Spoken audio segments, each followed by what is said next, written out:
بسم اللہ الرحمن الرحیم۔ واو اور اذ جب اخذ لیا اللہ اللہ نے میثاق پکا عہد پختہ عہد النبیین نبیوں سے لما البتہ جب آتیتو میں دوں کم تمہیں من کتاب کتاب میں سے و حکمت اور حکمت میں سے ثم پھر جاء آئے کم تمہارے پاس رسول کوئی رسول مصدق جو تصدیق کرنے والا ہو لما اس کی بھی جو مع پاس ہے کم تمہارے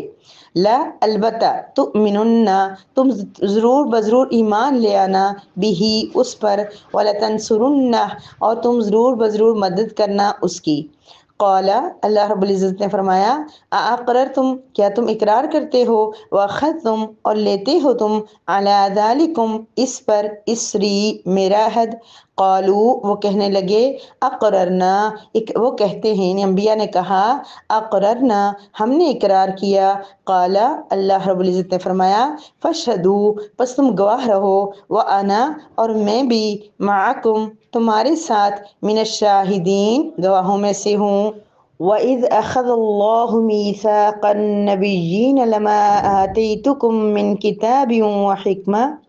اور جب اللہ رب العزت نے تمام انبیاء سے پختہ عہد لیا کہ جب میں نے تمہیں کتاب اور حکمت دی ثم جاءکم رسول مصدق لما معکم اگر اس کے بعد تمہارے پاس ایک رسول آئے جو اس کی بھی تصدیق کرتا ہو جو تمہارے پاس ہے تو لتؤمنن به ولتنصرنہ تو تم ضرور بضرور اس پر ایمان لاؤ گے اور تم ضرور بضرور اس کی مدد کرو گے۔ قال اقررتم واخذتم على ذلكم اسری اللہ رب العزت نے فرمایا کیا تم اس پہ اقرار کرتے ہو اور میری طرف سے دی ہوئی اس ذمہ داری کو قبول کرتے ہو پکڑتے ہو۔ قالوا اقررنا وہ انبیاء کہنے لگے انبیاء نے کہا جی ہم اقرار کرتے ہیں۔ قال فاشہدوا انا معکم من الشاہدین تو اللہ رب العزت نے فرمایا کہ پس تم بھی ایک دوسرے کے ایمان پہ گواہ بن جاؤ اور میں بھی تمہارے ساتھ گواہی دینے والا ہوں،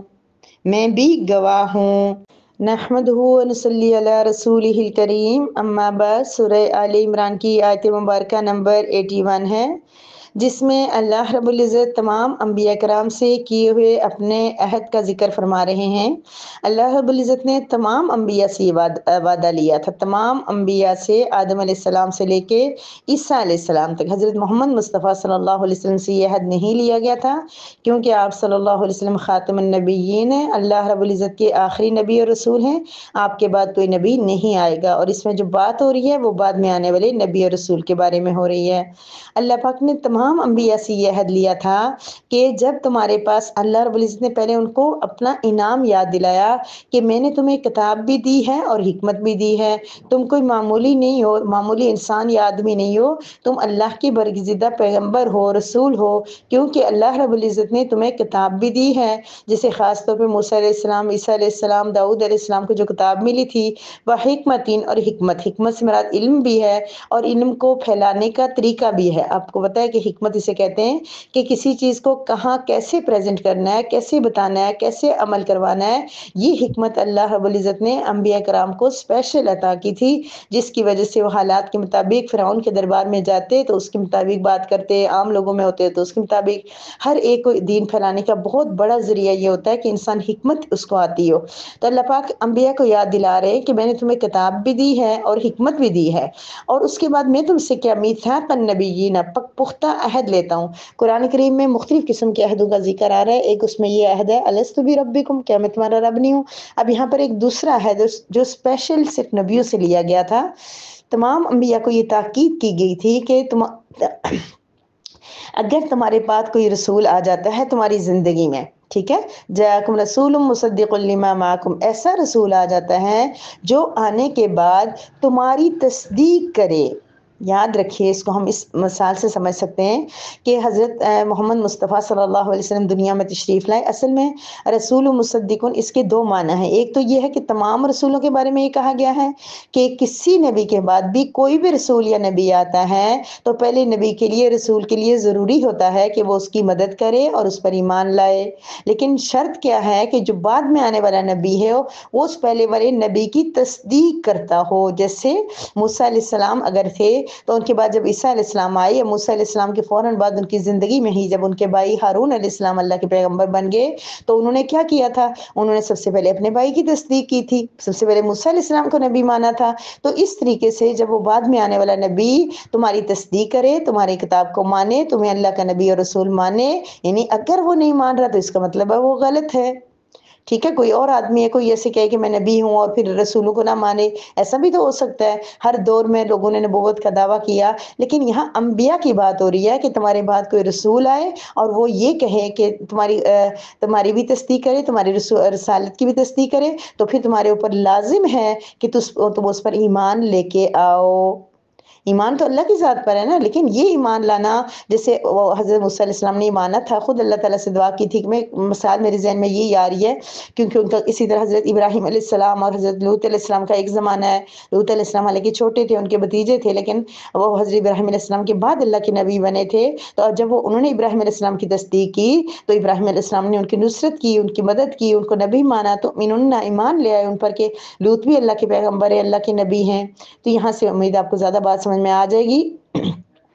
تو یہ بات اللہ پاک فرما رہے ہیں۔ اور دوسرا رسول تمام رسولوں کے لیے، اور دوسرا صرف آقا جہاں حضرت محمد صلی اللہ علیہ وسلم کے لیے کہا جا رہا ہے کہ جو بھی رسول آ رہا ہے دنیا میں، اس رسول کے لیے لازم ہے کہ وہ آخری نبی حضرت محمد مصطفیٰ صلی اللہ علیہ وسلم پر ایمان لے کے آئے اور اس کی تائید اور نصرت کرے۔ اب ایک نبی جو موسیٰ علیہ السلام ہے مثال کے طور پر، وہ حضور صلی اللہ علیہ وسلم کی تائید اور نصرت کیسے کر سکتے ہیں؟ اپنی امت کی ذہن سازی کر کے،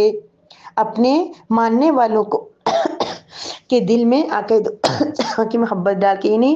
نسل در نسل موسیٰ علیہ السلام نے اپنی امت کو سمجھایا، انہوں نے اپنے بچوں کو سمجھایا، انہوں نے اپنوں کو سمجھایا، پھر ان کے پاس تورات، زبور، انجیل تھی جس کے اندر عقائد و جہاں حضرت محمد مصطفیٰ صلی اللہ علیہ وسلم کا ذکر تھا، اور یہاں تک کہ انجیل میں یہ لکھا ہوا تھا کہ ایک نبی آئے گا جس کا نام محمد احمد ہوگا، اور اس طرح۔ تو صرف آقا دو جہاں حضرت محمد صلی اللہ علیہ وسلم کی بات بھی ہو سکتی ہے کہ ان کی تصدیق کرنا تمام انبیاء کے لیے ضروری تھا، کیونکہ حضرت محمد مصطفیٰ صلی اللہ علیہ وسلم نے اپنے قرآن کریم میں اور اپنی امت کو بتاتے ہوئے تمام انبیاء کی تصدیق کی۔ جو یہ لفظ ہے نا مصدق لما معکم، تمہاری جس کے ساتھ تم آئے ہو اس کی تصدیق کرنا، تو ہمارے قرآن کریم میں ہمیں سورہ آل عمران کی لاسٹ میں کیا تھا کہ ہم تمام انبیاء کو مانتے ہیں، تمام رسولوں کو مانتے ہیں، ان پر ایمان لے کے آتے ہیں، ان کی تصدیق کرتے ہیں۔ تو اس وجہ سے حضور اقدس صلی اللہ علیہ وسلم اسپیشل مراد ہیں۔ تو بہرحال تمام نبی بھی مراد ہو سکتے ہیں۔ تو اس آیت مبارکہ میں کیا کہا جا رہا ہے کہ اللہ پاک نے تمام انبیاء سے یہ وعدہ لیا تھا کہ تم نے آنے والے نبی کی تصدیق کرنی ہے، اس کی مدد کرنی ہے اور اس پر ایمان لانا ہے۔ اگر تمہاری وہ تصدیق کرے تو ظاہر سی بات ہے کہ تمام انبیاء ایک دوسرے کی تائید اور نصرت، کیونکہ ان کا مقصد ایک ہوتا ہے، ان کا مشن ایک ہوتا ہے، اللہ رب العزت کا کلمہ بلند کرنا۔ تو آج ہم سب کہتے ہیں کہ ہم جو دین کا کام کر رہے ہیں، دین پھیلا رہے ہیں، قرآن پڑھا رہے ہیں، ترجمہ پڑھا رہے ہیں، حدیث پڑھا رہے ہیں، لیکن ہم لوگوں آپس میں جو ہے نا کمپٹیشن کی فضا قائم ہو جاتی ہے۔ مدارس، ایک مدرسے والا دوسرے مدرسے والے کو نہیں مانتا، ایک مسجد والا دوسرے مسجد والے کو نہیں مانتا۔ یہ ہم مسلمانوں اور خاص طور پہ دیندار طبقے کے لیے ایک بڑا جو ہے نا چیلنج ہے کہ ہم لوگ ایک دوسرے کو برداشت نہیں کرتے، جبکہ ہمارا دین جب ایک ہے، ہمارا مقصد اللہ کی رضا ہے، ہمارا مقصد اللہ کے دین کو، اللہ کے کلمے کو بلند کرنا ہے، تو پھر یہ اختلاف کوئی سمجھ نہیں آ رہی کہ کیوں ہے۔ چلو اختلافات تو الگ چیز ہوتی ہے، لیکن ایک دوسرے کو نہ ماننا، اس کی مسجد میں نہ جانا، اس کو چندے نہ دینا، اس کو نہ دیکھنا، اس کو نہ پوچھنا، اس کو چھوڑ دو، یہ باتیں اسلامی اسکالر پہ، اسلامی مذہبی رہنما پہ، امام پہ، مفسر پہ اور حافظ پہ اور قاری پہ یہ چیزیں سوٹ نہیں کرتی۔ کیوں؟ جس طرح تمام انبیاء کا مقصد مشن ایک تھا اور اللہ پاک نے ان کو ہی کہا تھا کہ تم نے ایک دوسرے کی تصدیق کرنی ہے، اسی طرح سے اگر ہم دیکھتے ہیں ہیں کہ ہمارے کوئی اور بہن ہے جو اتنے اچھے الفاظ میں، یقین مانیے میں تو سن کے میں حیران ہوتی ہوں اور مجھے بڑی جھجک بھی ہو جاتی ہے کافی پیاری پیاری بہنوں کو سن کے کہ مجھے پھر بولنے نہیں ہوتا، لیکن پھر آپ لوگوں کے پیارے پیارے کچھ حوصلہ افزائی کی باتیں ہوتی ہیں تو وہاں سے پھر میں کہتی ہوں کہ چلے ایک سلسلہ شروع ہوا کرے، ورنہ ان کو سن کے، ان کے علم کو دیکھ کے، ان کی باتوں کو دیکھ کے تو بندے کو بڑا وہ ہوتا ہے کہ میں کس طرح کر رہی ہوں اور وہ لوگ کتنے اچھے طریقے سے کر رہے ہیں. لیکن مقصد بھی ان کو سننے کا ایک یہ بھی ہے کہ زیادہ سے زیادہ لوگوں کو سن کے ہم لوگ بھی اپنی اصلاح کر سکیں اور اچھے طریقے سے اس بات کو، اللہ کے کلام کو پھیلا سکیں اور اچھے طریقے سے اس کو ایکسپلین کر سکیں. قرآن کریم کی ایکسپلینیشن کے لیے، اس کو صحیح سے فہم کے لیے، سمجھ کے لیے، اگر آپ اس کو دوسری تمام زیادہ سے زیادہ لوگوں سے سنیں گے تو آپ کا ذہن اس بارے میں کھلے گا. تو بہرحال اللہ رب العزت نے حضور اکرم صلی اللہ علیہ وسلم کے بارے میں بھی، اور وہ میں کیا کہہ رہی تھی کہ وہ تمام اپنی اولادوں کو انہوں نے اپنی اولادوں کو کرتے کرتے، اور پھر ان کی کتب میں بھی یہ باتیں تھی کہ آپ نے انبیاء کی، نبی کریم صلی اللہ علیہ وسلم کی نصرت اور تائید کرنی ہے، اس لیے ہر ایک تک یہ میسیج پہنچ چکا تھا. لیکن کیا کیا انہوں نے، بنی اسرائیل نے؟